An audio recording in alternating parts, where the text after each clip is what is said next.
At the stroke of midnight, August 15, 1947, the world witnessed the birth of a new nation. After nearly 2 centuries of British rule, India, the crown jewel of the empire, was finally free. But freedom is never simple. For some, independence was triumph. For others, tragedy. It came with celebration and bloodshed. How did the mightiest empire on earth decide to walk away from one of its richest colonies? This is the untold story of pressure, politics, war, and a people who refused to bow. The jewel and the chain. The British didn't conquer India overnight. It began in the 1600s with merchants, not soldiers. The East India Company, a trading corporation, came seeking spices and silk. But trade turned into power. Power turned into rule. After the Battle of Plassey in 1757, the company controlled Bengal, and soon most of India. By the 1800s, Britain had replaced the Mughal Empire as India's ruler. They called it the British Raj, a partnership on paper, but domination in reality. To Britain, India was not just a colony, it was the economic heart of its empire. Indian cotton fueled British mills, Indian soldiers fought Britain's wars, and Indian taxes paid for Britain's global ambitions. But beneath this empire of profit, resentment simmered, and it would erupt time and again. 2. The spark of rebellion. The first great shock came in 1857, the Indian Rebellion, also known as the Sepoy Mutiny. Indian soldiers in the British Army revolted after rumors spread that rifle cartridges were greased with cow and pig fat, offensive to both Hindus and Muslims. But the anger went deeper. It was about lost sovereignty, humiliation, and faith. The rebellion spread like wildfire: Delhi, Kanpur, Lucknow. For a moment it seemed the British Raj might collapse, but the rebellion failed. The British crushed it with brutal force, massacres, executions, retribution. Yet the rebellion changed everything. The East India Company was dissolved, and India came directly under the British crown. Queen Victoria promised equality, protection of religion, and justice. But British rule grew tighter, and Indian discontent grew louder. 3. The seeds of nationalism. By the late 1800s, a new idea was rising: Indian nationalism. Educated Indians, many trained in British schools, began questioning the empire's moral right to rule. They used Britain's own ideals, liberty, equality, democracy, against it. Leaders like Dadabhai Naoroji exposed the drain of wealth, how British policies extracted India's riches.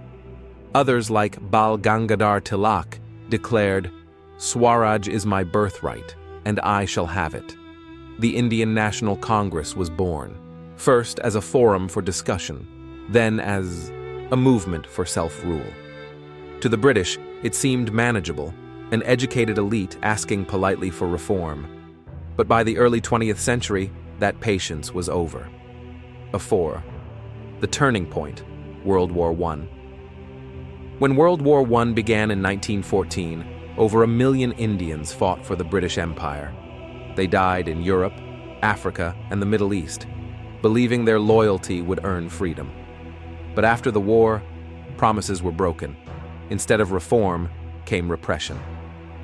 In 1919, the British passed the Rowlatt Act, allowing imprisonment without trial. Protests erupted, and in Amritsar, British troops opened fire on unarmed civilians gathered in Jallianwala Bagh. Hundreds died. It was the massacre that shattered the illusion of British justice. India would never be the same again.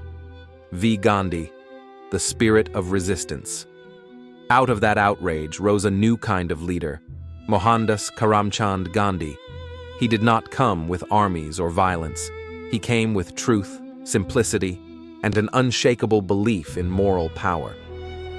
Gandhi's weapon was satyagraha, the force of truth, non-violent resistance, peaceful protest, civil disobedience. He urged Indians not to fight the British with guns, but to withdraw their consent, to boycott British goods, institutions, and taxes. The Salt March of 1930 became a symbol of defiance. Gandhi walked 240 miles to make salt, breaking the law but awakening a nation. The British arrested him again and again, but each time his movement grew stronger. To the world, the empire now looked less like a bringer of civilization and more like an oppressor clinging to power.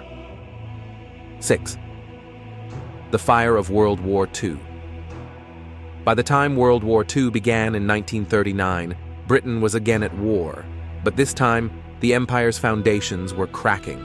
The British declared India's support for the war without consulting Indian leaders. It was the final insult. Gandhi and the Congress launched the Quit India movement, a call for the British to leave immediately. Protests spread across the subcontinent. Railways burned, jails overflowed. The British responded with mass arrests and violence. Tens of thousands were imprisoned, including Gandhi himself. But even as the Raj crushed dissent at home, it depended on India more than ever. Over 2.5 million Indian soldiers fought for the Allies, the largest volunteer army in history. By 1945, Britain had survived the war, but it had lost the will, the wealth, and the moral authority to keep ruling others. 7. The winds of change. After the war, Britain was exhausted, financially broken, socially strained, politically divided. Prime Minister Clement Attlee looked at a battered nation and knew the age of empire was ending. India was no longer governable by force. Strikes, mutinies, and protests made the colony unmanageable. Even the Royal Indian Navy rebelled in 1946, sailors raising the tricolor flag in defiance. Meanwhile, the world was changing. The United States and the United Nations now championed self-determination. Colonialism was becoming a moral crime in the eyes of the world. Britain's choice was simple: leave gracefully or face rebellion and ruin. 8. The partition of pain, but independence came with a price. Partition. Years of political division between Hindus and Muslims had deepened. The demand for a separate Muslim homeland, Pakistan, grew under Muhammad Ali Jinnah. The British, eager to exit quickly, agreed to divide the land. Lord Mountbatten, the last viceroy, oversaw the process. Borders were drawn in haste by a British lawyer who had never been to India. On August 15, 1947, two nations were born, India and Pakistan. Freedom had arrived, but so had chaos. Within months, over 15 million people were displaced. More than 1 million died in communal violence, Hindus, Muslims, Sikhs, caught in the fire of partition. The empire that prided itself on order left behind the greatest migration in human history, and a legacy of pain that still lingers. 9. Why did the British really leave?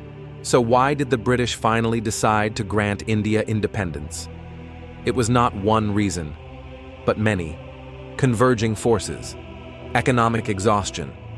After 2 world wars, Britain could no longer afford the cost of empire. Political pressure. Indian resistance made governance impossible without massive repression. Moral collapse. The British people themselves no longer believed in the righteousness of imperial rule. Global pressure. The world's new powers, the US and the Soviet Union, condemned colonialism. Internal division. Hindu-Muslim conflict threatened civil war, forcing a hasty exit. In truth, India was not given independence. It took it. Through courage, sacrifice, and unity, millions made British rule untenable. X. The legacy of departure. The end of the British Raj marked the dawn of a new world. It inspired liberation movements across Asia and Africa, from Ghana to Malaysia. It signaled the death of an empire, but also the rebirth of a nation. Yet independence was not an ending. It was a beginning. India's democracy, economy, and identity would face immense trials: poverty, division, and rebuilding from ashes. But out of that struggle emerged something remarkable: the world's largest democracy, imperfect yet enduring. Gex. Reflections. The Empire's shadow. Today, Britain and India are bound not by chains but by history, a shared past of pain, power, and paradox. Empires, no matter how mighty, do not last forever. They collapse not only when they are defeated from without, but when they lose their conviction from within. The British did not leave India out of generosity. They left because they could no longer justify staying. And India's freedom was not a gift. It was a debt paid in decades of struggle, courage, and sacrifice. When Jawaharlal Nehru declared, "At the stroke of the midnight hour, when the world sleeps, India will awake to life and freedom," he was not just announcing a nation's birth. He was closing a chapter of empire and opening one of destiny. The British Empire, once vast and invincible, had met its quietest defeat. Not on the battlefield, but in the hearts of a people who refused to kneel. Join us on a journey through the ages, where every question becomes an opportunity to discover. Subscribe now and start exploring life's greatest questions with us.